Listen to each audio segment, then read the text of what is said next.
ઘણા બધા ખેડૂત મિત્રોના ફોન આવે છે કે પરાશરાભાઈ અમે અત્યારે કપાસ બજારમાં ઘણી વાતો સાંભળતા હોય છે। ખાસ કરીને ઘણા બધા ખેડૂત મિત્રો કહી રહ્યા છે કે પરાશરાભાઈ આ વર્ષે આપણા દેશમાં રૂની આયાત વધારે માત્રામાં થશે, આવી વાતો અમને સાંભળવા મળી રહી છે। આ સાચી છે કે ખોટી છે? ખેડૂત મિત્રો, અમે ક્યારેય આવી ચર્ચામાં ક્યારેય નથી પડતા। સાચી છે કે ખોટી છે તેની આપણે ચર્ચા નથી કરવી, પરંતુ મારા અનુભવ પ્રમાણે હું તમને માહિતી આપું તો ખાસ કરીને વૈશ્વિક કારણો ઘણા બધા આયાત નિકાસ ઉપર આધાર રાખતા હોય છે। ઘણા બધા એવું પણ કહેતા હોય છે કે આપણે ત્યાં રૂના ભાવ વિશ્વમાં સૌથી ઊંચા છે, એટલે આયાત વધશે। હવે ખેડૂત મિત્રો, તમે કલ્પના કરો, હું તમને એક દ્રષ્ટાંત આપું, ઉદાહરણ આપું। તમે રાજકોટમાં રહેતા હો અને બીમાર પડો તો તમે સારવાર લેવા માટે તમારો પાડોશી તમને કહે કે અમદાવાદમાં એક હોસ્પિટલમાં, આ ઉદાહરણ છે દાખલા તરીકે તમને સમજાવવા માટે, તમારો પાડોશી એમ કહે કે અમદાવાદમાં સારવાર સાવ મફતમાં થઈ જાય છે, ત્યાં જઈને તમે તમારા બીમારીની દવા છે તે કરાવી આવો।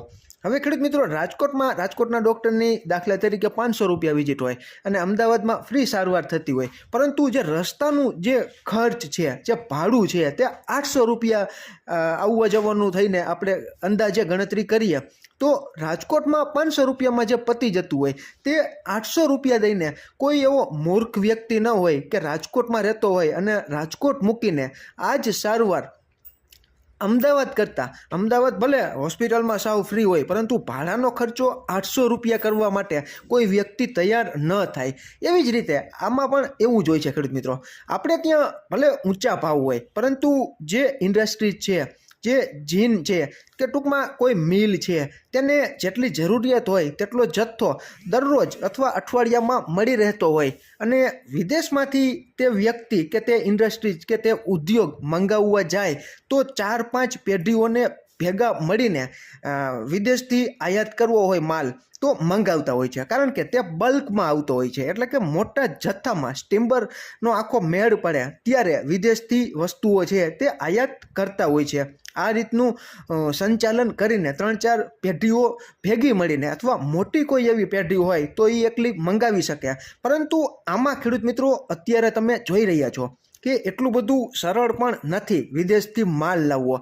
અત્યારે તમે પણ જોઈ રહ્યા છો કે વૈશ્વિક લેવલે ઇઝરાયલ અને ઈરાન વચ્ચે જે સંઘર્ષ, જે તણાવ છે તે જરી રહ્યો છે।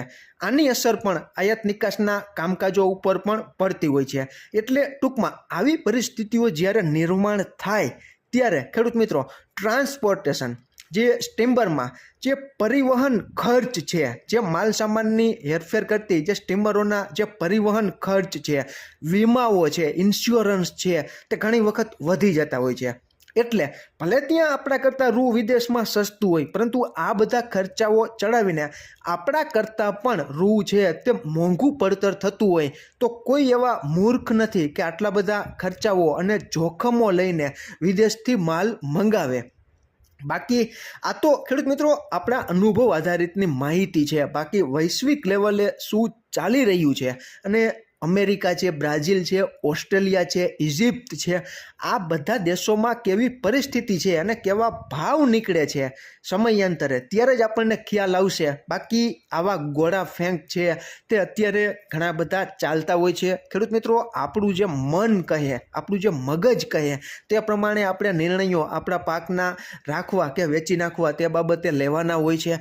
હજુ જેમ જેમ સમય વધારે પ્રમાણમાં આવકો થશે તેમ તેમ આવા પરિબળો અતિ સક્રિય થશે અને ખેડૂતોને ખોટા ગેરમાર્ગે દોરશે।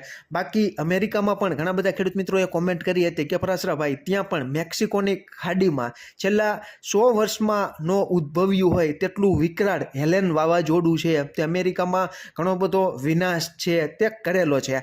હવે 10-11 તારીખની આસપાસ અમુક જાણકારો જણાવી રહ્યા છે કે કદાચ આવતી 10-11 તારીખમાં અમેરિકાનું જે USDA જે ડિપાર્ટમેન્ટ છે, United states department of agriculture, આના દ્વારા કદાચ 10 થી 11 તારીખની આસપાસ અમેરિકામાં ઊભા કપાસમાં કેટલું નુકસાન છે, કેટલો બગાડ છે તેનો રિપોર્ટ છે તે કદાચ આવશે તેવું જાણકારો જણાવી રહ્યા છે.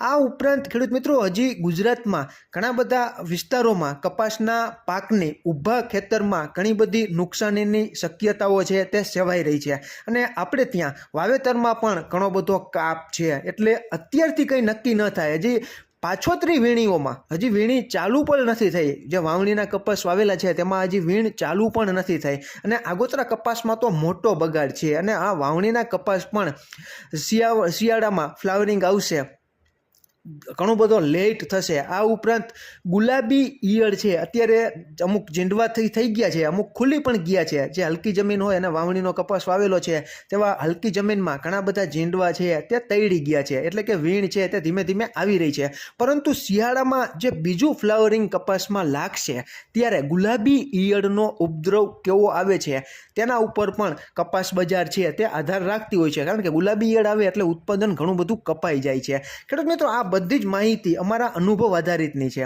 તમારે તમારો પોતાનો માલ રાખવો કે વેચી નાખવો તેનો યોગ્ય નિર્ણય આર્થિક જોખમ સહન કરવાની શક્તિને ધ્યાનમાં રાખીને તમારા ખુદના ભરોસે જ તમારે નિર્ણય લેવો જોઈએ કે મારે મારો પોતાનો કપાસ રાખવો કે વેચી નાખવો. અમે ક્યારેય કોઈ પણ પાકની લેવડ દેવડ અંગેની સલાહ કે સંગ્રહખોરીની સલાહ નથી આપતા. તમને જે યોગ્ય લાગે તે પ્રમાણે તમે નિર્ણય લઈ શકો છો. આજની તારીખે કપાસ બજાર 20 કિલોના ભાવ 1500થી 1700ની આસપાસ કપાસની ગુણવત્તા મુજબ અલગ અલગ વિસ્તારોમાં ઊંચામાં ઊંચા ભાવો છે તે ગામડે બેઠા બોલાઈ રહ્યા છે તેવી માહિતી અમારી પાસે છે. આનાથી નીચા કે આનાથી ઊંચા ભાવ તમારા વિસ્તારમાં બોલાતા હોય તો તમે કોમેન્ટમાં જણાવી શકો છો. આભાર.